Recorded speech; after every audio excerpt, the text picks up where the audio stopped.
further gastrulation and type of morphogenetic movements. Now, which type of chemical changes during the gastrulation? So firstly, catabolic activity. During the gastrulation, breakdown is occur for the more and more requirement of energy. As the gastrulation is occur, more and more consumption of O2. There is decrease in the amount of glycogen as glycogen is breakdown and release energy, and this energy is required for the various processes that are happen during the process of gastrulation. So due to that, decrease in amount of glycogen due to the oxidation, and at the animal pole amount of glycogen is much reduced at the animal pole, because at the animal pole there is much less amount of yolk is present. That's why there is much decrease at the animal pole as compared to the vegetal pole. So during the catabolism, breakdown is occur. ठीक है. Second one is the anabolic process. Anabolic due to the cell proliferation. Cell क्या कर रही है? Proliferate कर रही है, number increase कर रही है. तो उस टाइम पे क्या होगा कि maximum to maximum more and more nucleic acid and protein is synthesized. ठीक है. तो यहाँ पे क्या होगा? प्रोटीन की सिंथेसिस कंटिन्यू होगी during the process of gastrulation. Protein synthesis 3 times observe की गई है इन द सी अर्चिन. ठीक है, काइनोडर्म है सी अर्चिन के केस में. ठीक है. उसके बाद जो रॉ मटेरियल होता है प्रोवाइडेड बाय द योक, जो रॉ मटेरियल है for the process of formation of protein is provided by the yolk. ठीक है. योक से क्या मिलेगा? हमें रॉ मटेरियल मिलेगा किसके लिए? For the process of protein synthesis and nucleic acid. ठीक है. और ये कहा गया है कि जो भी यहाँ पे फॉर्मेशन होती है प्रोटीन सिंथेसिस, वो कहाँ से होती है? वो पेरेंटल जो जीन होते हैं उनका एक्सप्रेशन होता है मेनली. ठीक है. तो एनाबॉलिक प्रोसेस में क्या होगा? जो भी चीजें हैं जिनकी भी रिक्वायरमेंट होगी, न्यूक्लिक एसिड है, प्रोटीन्स है, तो उनकी सिंथेसिस कंटिन्यू होती रहेगी. और जो जितना भी रॉ मटेरियल है for the process of nucleic acid and the protein is coming from the yolk. Next, synthesis of nucleic acid. Nucleic acid की सिंथेसिस यहाँ पे क्या होगी? कंटीन्यूअस रेप्लिकेशन होगा डीएनए का, जिससे क्या होगा? न्यूक्लिक एसिड आपका ribonucleic acid and the deoxyribonucleic acid both are synthesised during the gastrulation. Next one is gene activity. Gene activity क्या होगा कि जो जीन होते हैं कहाँ पे प्रेजेंट होते हैं? क्रोमोसोम पे. Produce more mRNA, tRNA and ribosomal RNA. ठीक है. एज यू नो कि जो क्लीवेज होता है उस टाइम पे आरएनए की फॉर्मेशन नहीं होती. ठीक है, क्योंकि वहां पे न्यूक्लियोलस नहीं होता. That's why ribosomal RNA completely absent. If little bit mRNA and tRNA are present, they are in the inactivated form and these are known as informosomes. So, on the later on stages during the process of gastrulation, genes which are present on the chromosome help in the formation of different type of different type of ribonucleic acid, that is mRNA, tRNA and rRNA, that are involved in the formation of a different kind of protein which is required during the process of gastrulation. So these kind of chemical changes which are occur during the process of gastrulation, catabolic breakdown होगा, anabolic वहाँ पे synthesis होगी protein and nucleic acid, and lastly gene activity. Next, gastrulation in invertebrates. जो invertebrates होते हैं वहाँ पे gastrulation कैसे होगा? तो फर्स्टली है इन द पोरिफेरा. स्काइफा के केस में एम्फीब्लास्टुला. एज यू नो एम्फीब्लास्टुला में क्या होती हैं? 2 टाइप के माइक्रो मैक्रोमियर्स होते हैं. Micromere which are flagellated and macromere which are non-flagellated. But during the process of gastrulation there is invagination occur. As you know invagination, inward folding. ठीक है, inward sinking होगी, so that these flagellated micromeres come inside. जैसे कि ये बाहर present होते हैं ऐसे flagellated, तो ये कहाँ पे आ जाएंगे? These flagellated come inside like this. These flagellated and come inside and these upper macromeres surround these micromeres. नीचे आपके micromeres है, flagellated ऊपर आपके macromeres है. Before gastrulation this process is inverse. Micromere are present on the anterior side, macromere are on the posterior side. But due to the process of invagination, there is inversion occur. Micromere inside, flagellated, and these macromere outside. So these form the 2-layer gastrula larva. And this larva is present in the invertebrate and name is amphiblastula larva. Amphi means half वहाँ पे flagellated है, half वहाँ पे non flagellated. Second one in coelentrates. coelentrates में mainly हम hydra के case में study करते हैं. यहाँ पे क्या होती हैं? जो आपकी एपिब्लास्ट होती है या जो ब्लास्टोडर्म होती है वहाँ से सेल्स डिटैच होंगी. डिटैच होके कहाँ पे? ये आपका पूरा का पूरा ब्लास्टुला है. यहाँ से सेल्स जो है डिटैच हो रही है एपिब्लास्ट से, migrating this cavity that is blastocoel, and from many side, हर एक साइड से क्या होंगी, सेल्स डिटैच होकर कहाँ पे आ रही है, in this cavity that is known as blastocoel. इसको बोलते हैं multipolar ingression. When the cells from every side come detach and come in the cavity blastocele, that is known as multipolar ingression.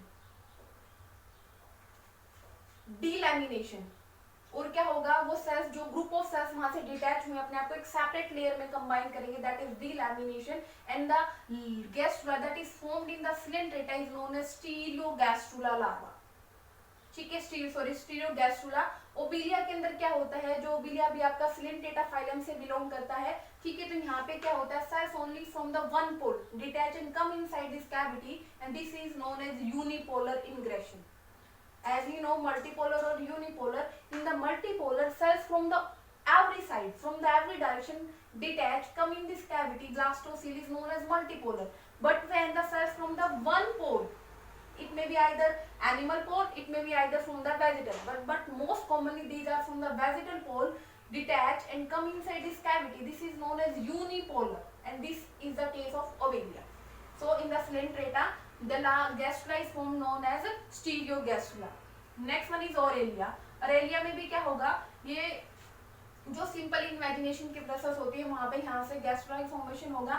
Next one is phylum Nematoda. Nematoda के अंदर क्या होता है, हम example लेते हैं एस्कैरिस का. ठीक है, तो यहाँ पे भी क्या होगा, सिंपल इन्वेजिनेशन होगा. इन्वेजिनेशन से क्या होगी, सेल्स इनवर्ड सिंकिंग होगी और वहां पे क्या होगा, आपकी 3 लेयर लार्वा मिलेगा आपको. एनिलिड्स के केस में दोनों ही प्रोसेस को फॉलो करेगा. मॉर्फोजेनेटिक जो मूवमेंट होते हैं, एपिबोली और इन्वेजिनेशन. एपिबोली में क्या होगा, फ्लैटनिंग होगा, रीअरेंजमेंट होगा, एक्टोडर्मल सेल्स का कवर अप कर लेंगे मीजो और एंडोडर्मल सेल्स को, एंड फाइनली इन्वेजिनेट होके क्या मिलेगा आपको, एनिलिड्स के अंदर लार्वा. आर्थ्रोपोड्स. आर्थ्रोपोड्स के केस में मेनली हम इंसेक्ट्स का केस स्टडी करते हैं. ठीक है, और मेनली प्रोन के केस का है कि यहाँ पे क्या होगा, इन्वेजिनेशन होगा. इन्वेजिनेशन से देखो इनवर्ड सिंकिंग हो गई सेल्स की. ठीक है, जो बाहर की तरफ सेल्स होती है ब्लास्टोला में, इनवर्ड सिंकिंग से क्या बना, यहाँ पे जो ब्लास्टोपोरल लिप बना. This one is a blastoporal lip and this cells are known as endodermal. अंदर की जो सेल्स होती हैं, these are the endodermal cells. ठीक है, फिर ये जो एंडोडर्मल सेल्स होती हैं, ये एंडोडर्मल सेल्स क्या करेंगी, जो स्टार्टिंग के एंडोडर्मल जो रिमेनिंग सेल्स होती हैं वो एक्टोडर्म में कन्वर्ट हो जाएंगी. एंड द सम सेल्स जो रिमेनिंग जो आपकी एंडोडर्म बनी, यहाँ के जो ब्लंट एंड है, यहाँ से सेल्स डिटैच होके कहाँ पे आ जाएंगी, in between the endoderm and the ectoderm. This form the mesoderm. This one is the blastoporal lip. ये ब्लास्टोपोरल लिप जैसे ही कवर अप होता है तो यहाँ से क्या बनेगी, कवर अप हो जाएगा. तो यहाँ पे जो ये एंडोडर्मल सेल्स होती है इसको पूरे को कवर कर देंगी. कवर करने के बाद ये जो प्रोस्पेक्टिव एंडोडर्म बनने के बाद जो रिमेनिंग बचा वो एंडोडर्म का पार्ट वो एक्टोडर्म बनेगा. दोनों ही सेल जो इनका ब्लंट एंड होगा वो वहां से क्या करेगा, सेल्स डिटैच होके यहाँ पे आ जाएंगी इस कैविटी के अंदर, और यहाँ पे क्या बनाएंगी, mesoderm. So this one is the case of arthropoda, और 3 लेयर लार्वा यहाँ पे बन जाता है आर्थ्रोपोड के केस में. यूनियो के अंदर क्या होता है, वही इमेजिनेशन होता है माइक्रोमियर मैक्रोमियर का. ठीक है, फ्रेश वाटर मिसाइल जो बायोवाल मिसाइल होती है, मुसाइल्स होती हैं, उनको हम स्टडी करते हैं. यूनियो के केस में सिंपल क्या होता है, morphogenetic movement that is invagination. And last one is very important that is the echinoderm. Echinoderm में मेनली हम एग्जांपल कंसीडर करते हैं सी अर्चिन का. तो यहाँ पे भी क्या होता है कि ऐसे आपको एक ब्लास्टुला मिलता है. आउटर सरफेस पे जो सेल्स होती हैं, these are known as ectodermal cells. 2 band are present that is known as mesodermal cells. And at the vegetal pole, vegetal pole पे क्या प्रेजेंट होती है, this one is the flat cells known as vegetal plate. The cells from the vegetal plate, you can see this one is a vegetal plate. The cells from the vegetal plate detach and come inside the cavity that is known as blastocele, and these form the primary mesenchyme cells. These form primary mesenchymal cell. Now at this stage blastula is known as mesenchyme blastula, and you can see these are the ectodermal cells. These ectodermal cells show the process of epiboly continuously. These are going to be flattened, these are going to be multiplied. In the next one, there is a cavity formation take place. The cells which are inward sinking, invagination take place, and this pore is formed known as blastopore. This blastopore form the next archenteron, that is future gut. Archenteron, that is future gut, and the blunt end of this archenteron form the secondary mesenchymal cells, and you can see ectodermal cells are going to be again flattened and rearrange themselves. Finally, this one is known as early gastrula. After that, these secondary mesenchymal cells form the mesoderm. This one is the archenterone cavity, and these are the ectodermal cells, and these form the endoderm. Invagination endoderm. Flattening of cells is known as ectoderm. Lastly, these ectoderm by the process of epiboly cover all the ecto and mesoderms, and this one is known as late gastrula. So this type of gastrulation is seen in the echinodermata. See, so this one is all about the gastrulation in the mainly invertebrates. So invertebrates gastrulation firstly स्काइफा के अंदर हम study किया, जो कि एक पोरिफेरल है.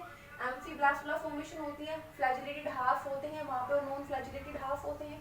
Coelenterates के अंदर आपको गैस्ट्रुला जो लार्वा मिलता है स्टीरियो गैस्ट्रुला होता है. डीलैमिनेशन और इन्वेजिनेशन को स्टडी करते हैं, को फॉलो करते हैं. सॉरी, मल्टीपोलर इंग्रेशन और unipolar, and after that delamination as you know group of cells या सिंगल सेल जो है अपने आप को डिस्टिंक्ट लेयर में जो अरेंज करती है. निमेटोड में इन्वेजिनेशन, एनालिड्स में एपिबोली इन्वेजिनेशन, आर्थ्रोपोडा में इन्वेजिनेशन होगा.